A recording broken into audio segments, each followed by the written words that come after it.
누가복음 1장 말씀입니다. 누가복음 1장 57절부터 66절까지의 말씀입니다.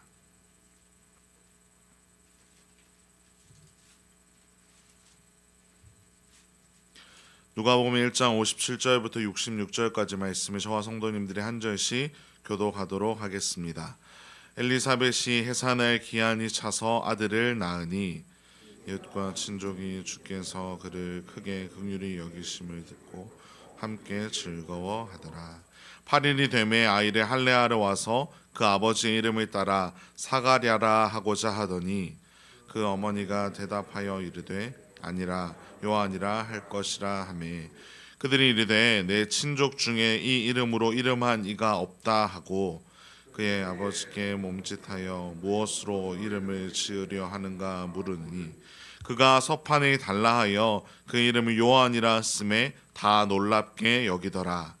이에 그 입이 곧 열리고 혀가 풀리며 말을 하여 하나님을 찬송하니 그 근처에 사는 자가 다 두려워하고 이 모든 말이 온 유대 산골에 두루 퍼지매 듣는 사람이 다 이 말을 마음에 두며 이르되 이 아이가 장차 어찌 될까 하니 이는 주의 손이 그와 함께 하심이러라. 아멘. 오늘부터 우리는 누가복음에 함께 살펴보게 됩니다. 누가복음 1장은 예수님의 탄생과 그리고 세례 요한의 출생을 교차로 담고 있습니다. 오늘 우리가 읽은 본문은 세례 요한의 출생을 보여주고 있습니다. 오늘 본문에는 나와 있지 않지만 세례 요한의 부모인 사가랴와 엘리사벳은 오랫동안 아이가 없어서 고통스러워하고 있었습니다. 당시의 부부에게 이 불임이라는 것은 죄인으로 낙인을 찍히는 것과 같았기에 하나님 앞에서 누구보다 바르게 살아가려고 애쓰던 사가랴와 엘리사벳은 이 아이를 낳지 못하는 것이 참 고통스러운 일이었습니다. 그런데 사가랴가 순서를 따라서 제사장의 직무를 수행하기 위해 성전에 들어갔을 때 천사가 나타나서 사가랴에게 아들을 낳게 될 것이라고 소식을 전해 주었습니다. 그러면서 그 이름을 요한이라고 지어야 한다는 것과 그가 어떻게 자라게 될 것인지를 알려 주었습니다. 하지만 늦은 나이에 과연 우리가 아기를 낳을 수 있을까 의심하는 마음이 들었던 사가랴는 그 말을 쉽게 믿지 못했고 결국 불신으로 인해 아이가 태어날 때까지 말을 하지 못하게 되는 안타까운 상황에 처하게 된 것입니다. 그리고 시간이 흘러서 오늘 본문에서처럼 엘리사벳은 아들을 출산하게 되었습니다. 오랜 시간 기다렸던 아들이 태어났기에 주변 사람들은 정말로 기뻐하는 마음으로 함께 모여 축하해 주었습니다. 그리고 아들이 태어난 지 8일이 되는 날에 아이를 할례하러 와서는 아들의 이름을 정하게 되는데요.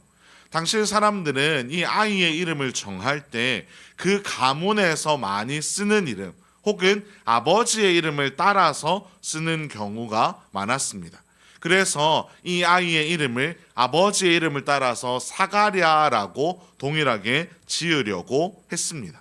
그런데 그의 어머니였던 엘리사벳이 요한이라고 지어야 한다고 이야기를 한 것입니다. 그 말을 들은 주위의 사람들이 우리 가문에는 요한이라는 이름이 없다고 이야기하면서 아버지 사가랴에게 몸짓으로 어떻게 하면 좋겠냐고 질문을 한 것입니다. 그러자 사가랴는 말을 못하니 서판을 가져오라고 이야기해서 아들의 이름을 요한이라고 지어달라고 이야기를 한 것입니다. 그 순간 사가랴의 막혀있던 입이 열리게 되고 혀가 풀리며 말을 할 수 있게 되면서 그는 찬송하기 시작하였습니다. 성도 여러분, 오늘 본문을 통해서 우리는 중요한 두 가지 의미를 발견할 수 있습니다. 먼저 하나님의 약속은 반드시 이루어진다는 것입니다. 사가랴와 엘리사벳은 참 오랫동안 아들을 기다렸습니다. 그리고 특별히 천사가 나타나서 아들을 낳을 것이라는 그날부터도 말을 못하게 되는 고통 속에서도 하나님의 약속을 기다리며 하루하루를 살았습니다. 그들은 그 시간 동안 누구보다 하나님 앞에 잘 살아가기 위해 애썼습니다. 자신의 삶에 충실하면서 비록 내가 말을 못하게 되는 벌을 받았지만 하나님께서 약속하신 그 아들이 태어나는 그날까지 하나님이 맡기신 일을 잘 감당하며 살았던 것입니다. 그리고 하나님의 때가 되어 귀한 요한을 얻게 되었습니다. 성도 여러분, 많은 이들이 하나님께 기도할 때 내 방법, 내가 원하는 시간에 응답하기를 원합니다. 하지만 하나님은 알라딘의 요술램프처럼 아니면 도깨비 방망이처럼 우리가 원하는 때에 움직이는 존재가 아닙니다. 하나님은 우리를 향해서 태초부터 계획을 갖고 계시며 그 완전한 계획 속에서 우리의 삶을 하나하나 이끌어 가십니다. 우리 역시 사가랴와 엘리사벳이 그러하였던 것처럼 하나님이 우리에게 약속하시는 그 약속을 붙들고 가장 우리를 좋은 길로, 선한 길로 인도하시는 하나님을 믿으며 하루하루를 잘 살아내야 할 줄로 믿습니다. 두 번째로 우리가 오늘 본문을 통해 기억해야 할 것은 우리의 지식이나 경험보다 하나님의 말씀이 더 중요하다는 사실입니다. 요한의 이름을 짓는 과정에서 사람들은 자신의 경험과 자신이 가진 지식에 의존하려고 했습니다. 그래서 사가랴라는 이름이 더 좋을 것이라고 권하였던 것입니다. 하지만 사가랴와 엘리사벳은 그것을 거부하고 요한이라고 이름을 지었습니다. 왜냐하면 그들에게는 하나님의 말씀이 있었기 때문입니다. 우리 삶에도 우리가 가진 지식과 경험과 하나님의 말씀이 충돌될 때가 있습니다. 그럴 때마다 우리는 당장 눈앞에 보이는 우리의 경험이나 지식, 세상의 방식들이 더 좋은 것처럼 느껴지기도 합니다. 하지만 세상의 그 어떤 좋은 지식과 경험이라고 할지라도 하나님의 말씀보다 중요한 것이 없다는 것을 우리는 기억하며 살아가야 할 줄로 믿습니다.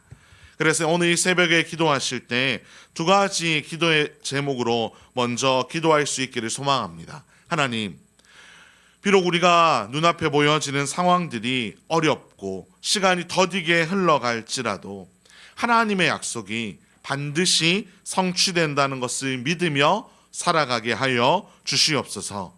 그리고 그 시간 동안 우리에게 맡겨주신 일들을 성실하게 잘 감당하게 해달라고 기도하시길 소망합니다.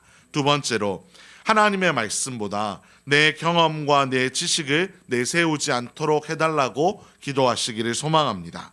익숙한 방식과 경험들을 좀 내려놓고 우리가 더 민감하게 반응해야 할 것은 하나님의 말씀임을 늘 기억하며 하나님 앞에 더 나아가는 우리의 삶이 되게 해달라고 기도하시기를 소망합니다. 이렇게 기도하며 나아갈 때 하나님 우리의 삶을 더 선하게 인도해 주실 줄로 믿습니다. 그 귀한 삶, 그 안전한 삶, 가장 좋은 길로 걸어가는 삶이 오늘 우리의 삶이 되기를 주님의 이름으로 축원합니다. 기도하겠습니다. 하나님 아버지 감사합니다. 오늘도 우리에게 귀한 하루를 허락하여 주시고 하나님의 말씀을 사모하며 이 자리에 나와 하루를 시작하게 하심에 감사를 드립니다. 하나님 오늘 말씀을 통해 하나님의 약속은 결코 헛되지 않으며 반드시 성취된다는 것을 깨닫게 해 주심에 감사합니다. 인생에서 어려움을 만날 때마다 하나님 우리가 낙심하고 포기하는 것이 아니라 약속한 대로 이루시는 하나님을 바라보며 하나님과 함께 성실하게 하루하루 걸어가게 하여 주시옵소서. 때론 우리의 경험과 지식이 더 나은 선택처럼 느껴질 때에도 하나님 그때마다 하나님의 말씀과 음성에 더 귀 기울이며 나아가므로 하나님께서 기뻐하시는 결정들을 하며 살아갈 수 있도록 인도하여 주시옵소서. 오늘 우리의 삶도 하나님께 맡겨드립니다. 하나님, 우리의 삶을 가장 안전하고 선한 길로 인도하여 주시옵소서. 이 모든 말씀 우리 주 예수 그리스도의 이름으로 기도합니다. 아멘.